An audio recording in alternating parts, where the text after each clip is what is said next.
নমস্কার, আজকে নিয়ে এলাম আবার একটা নতুন ধরনের রান্না আপনাদেরকে করে দেখাবো।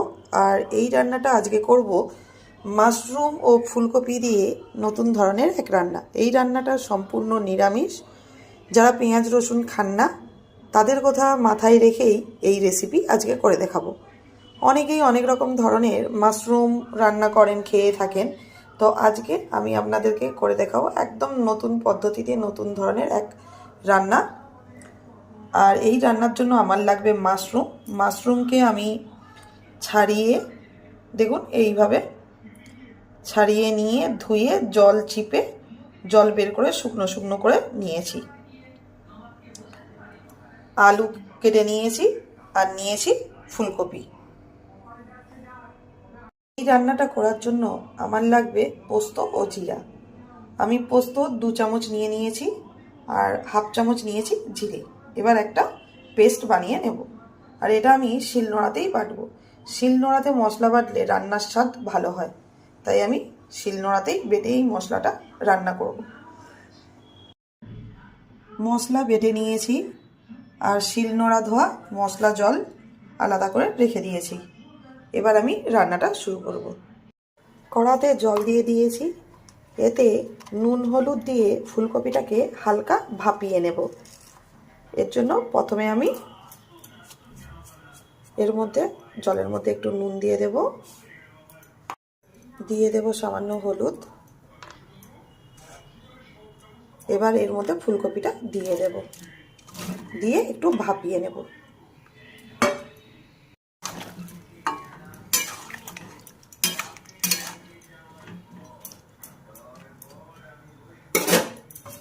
হালকা একটু ভাপিয়ে নেব। নুন জলে ফুলকপিটাকে ভাপিয়ে নিয়েছি, এবার জল ঝরিয়ে নেব। এবার কড়াতে দিয়ে দেব তেল। অল্প পরিমাণেই তেলটা দেব। তেল গরম হয়ে গেলে প্রথমে মাশরুমটাকে ভেজে নেব। গরম হয়ে গিয়েছে, এইবার দিয়ে দেব মাশরুমটাকে ভেজে তুলে নেব। আর মাশরুম ভাজার সময় এতে কেন নুন দেব না, কারণ নুন দিলে মাশরুম থেকে জল বেরিয়ে যাবে।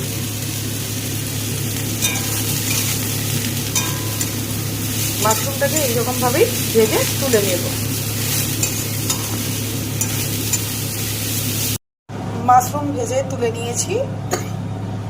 দেখুন, এর থেকে বেশি আর লাল লাল করে ভাজবো না, এইভাবেই মাশরুমটাকে ভেজে তুলে নিতে হবে। ওই কড়াতেই সামান্য তেল দিয়ে ফুলকপিটাকে ভেজে নেব। অল্প তেল দিয়ে ফুলকপিটাকে ভাজবো, বেশি তেল দেব না। তেল গরম হয়ে গিয়েছে, এবার ফুলকপিটাকে দিয়ে ভালো করে ভেজে নেব।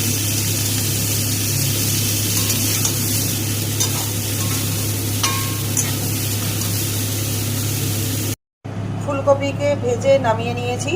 এর থেকে বেশি লাল করে আর ফুলকপিকে ভাজবো না, কারণ ফুলকপিকে প্রথমেই নুন হলুদ দিয়ে হালকা ভাপিয়ে নিয়েছিলাম। এবার অল্প তেল দিয়ে হালকা করে ফুলকপিগুলোকে ভেজে নিয়েছি। ওই কড়ার মধ্যেই আবার তেল দিয়ে দিয়েছিলাম। তেল গরম হয়ে যেতে আমি আলু দিয়ে দিয়েছি। আলু দিয়ে এবার ভালো করে এটাকে ভাজবো। আলু ভাজা ভাজা হয়ে গিয়েছে, এবার এর মধ্যে দিয়ে দেব বেটে রাখা মশলা। দিয়ে দেব হলুদ গুঁড়ো, লঙ্কা গুঁড়ো, রেড চিলি পাউডার। এটা তরকারির কালারের জন্য আমি দিলাম, ঝাল হবে না। ঝালটা আমি অল্পই দিলাম, কারণ বাচ্চা খাবে তাই। আপনারা ঝালটা আপনাদের প্রয়োজন মতো আপনারা দেবেন, কম করলে কম, বেশি করলে বেশি। তো এবার এটাকে ভালো করে কষিয়ে নেব। আর মশলা কষানোর সময় গ্যাসের ফ্লেমটা আমি লো টু মিডিয়াম রাখবো, হাই ফ্লেমে মশলা কষবো না। মশলা কষে নিয়েছি, এবার এর মধ্যে দিয়ে দেব মশলা ধোয়া জলটা,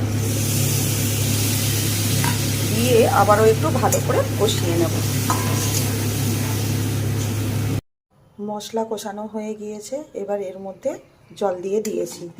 দেখুন এখনই কতটা সুন্দর লেগেছে দেখতে।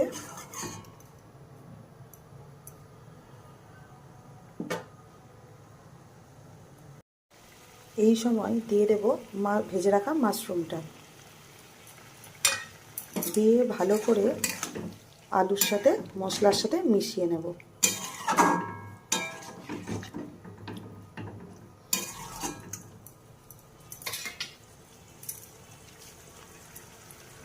একই সাথে দিয়ে দেব আগে থেকে ভেজে রাখা ফুলকপিগুলো।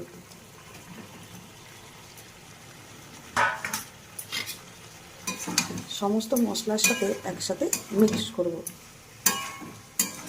ভালো করে কষিয়ে নেব। সমস্ত মশলার সাথে ফুলকপি, মাশরুম, আলু ভালো করে কষিয়ে নেব।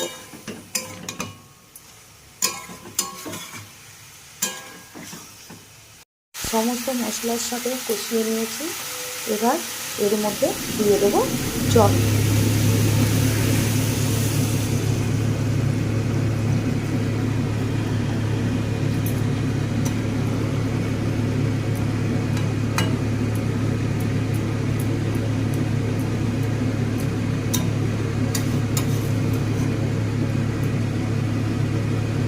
দেখুন দেখতে কতটা সুন্দর লেগেছে। এই তরকারিটা আপনারা শুধু আলু ও মাশরুম দিয়েও করতে পারেন, কিংবা আলু ছাড়া মাশরুম আর ফুলকপি দিয়েও এটা করতে পারেন। এটা যেভাবেই করবেন সেভাবেই অপূর্ব লাগে এই তরকারি।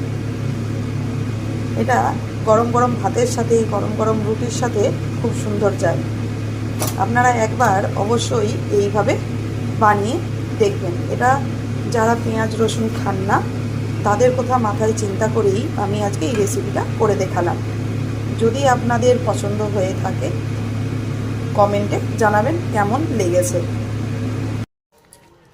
কথা বলতে বলতে আমার তরকারিতে নুন দিতে ভুলে গিয়েছিলাম, এই সময় আমি নুনটা দিয়ে দেব।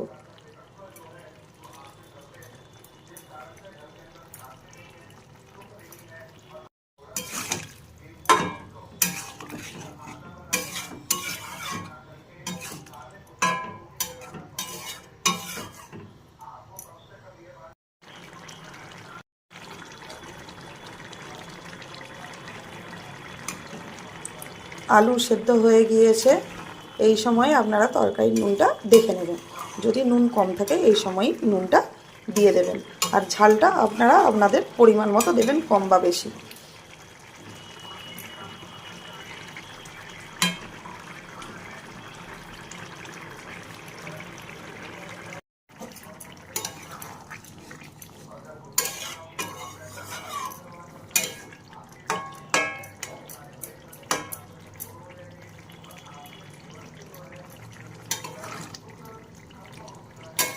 জলটা আর একটু অল্প করে শুকিয়ে নেব, তারপর তরকারি রেডি হয়ে যাবে। একবার অবশ্যই এইভাবে আপনারা এই মাশরুম ফুলকপির তরকারি বানিয়ে দেখবেন। যদি ভালো লেগে থাকলে কমেন্টে জানাবেন, সাবস্ক্রাইব করতে ভুলবেন না। দেখুন কত সুন্দর লেগেছে দেখতে। এটা দেখতেও সুন্দর আর খেতেও ঠিক ততটাই সুন্দর। এটা পেঁয়াজ রসুন ছাড়া এই তরকারিটা অপূর্ব স্বাদের লাগে। যারা পেঁয়াজ রসুন খান না একবার অবশ্যই বাড়িতে এইভাবে মাশরুম এনে এটা ট্রাই করে দেখতে পারেন। এটা ফুলকপি আলু দিয়েও করা যায়, শুধু আলু দিয়েও মাশরুম করা যায়, কিংবা আলু ছাড়া শুধু আলু দিয়েও আপনারা এটা করতে পারেন। এটা সব রকমভাবেই খুব সুন্দর লাগে। পেঁয়াজ রসুন ছাড়া এই তরকারি আপনাদেরকে করে দেখালাম। কেমন লেগেছে, কেমন হয়েছে কমেন্টে জানাবেন। তরকারি একদম রেডি হয়ে গিয়েছে। আমি গ্যাস বন্ধ করে দিয়েছি। দেখুন কত সুন্দর লেগেছে দেখতে।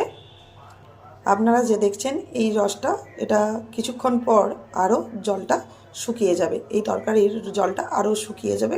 দেখুন কত সুন্দর লেগেছে।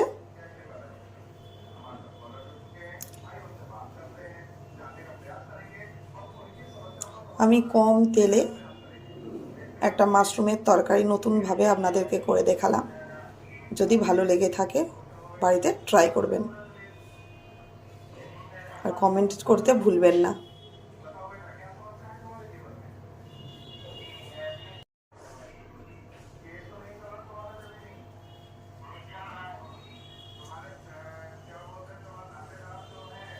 দেখুন তরকারি একদম রেডি, রস শুকিয়ে গিয়েছে। কেমন হয়েছে কমেন্টে জানাতে ভুলবেন না। দেখুন কতটা অপূর্ব লেগেছে দেখতে।